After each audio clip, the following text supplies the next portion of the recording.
I guess we'll jump back a bit into your Sproutify Law startup. So obviously it's about, just helping law students grow academically and professionally based off personal experiences, right? So if you had to really distill it to a new audience that's listening right now, what would you say are the 2 to 3 foundational habits or systems, or maybe even mental models, every student should build in their first year or their second year to really set themselves up for success later on?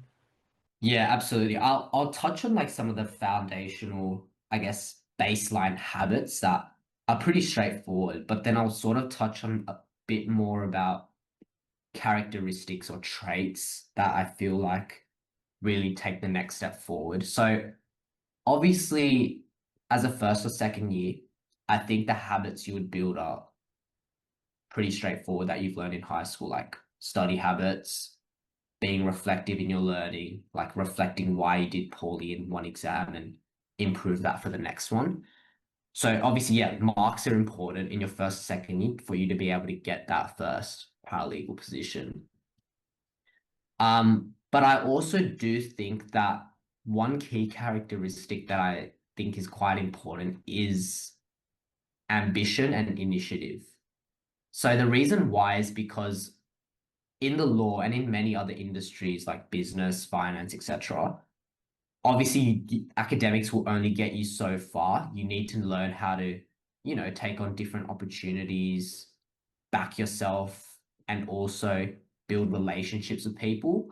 And that's why I think ambition and initiative comes out because I know a lot of people that have received paralegal positions that don't have any connections in the law.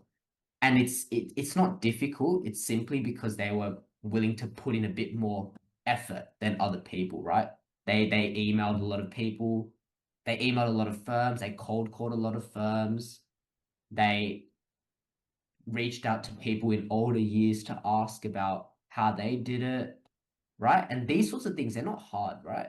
It's just about having the ambition that you want to get to this place by this time. And so, how do I get there? And then you try to figure out all of the different ways you can get there. Talking to people is probably the easiest way to figure it out rather than trying to, read up on something where it's a very passive way of um, learning. So I think ambition and initiative, and that includes things like joining a lot of societies, where you get to meet people, you get to build a variety of skills, joining competitions where you get to, practice your public speaking skills, practice your legal drafting skills. Um, and I guess, yeah, just being a good person to be around that, like building relationships and friendships on campus.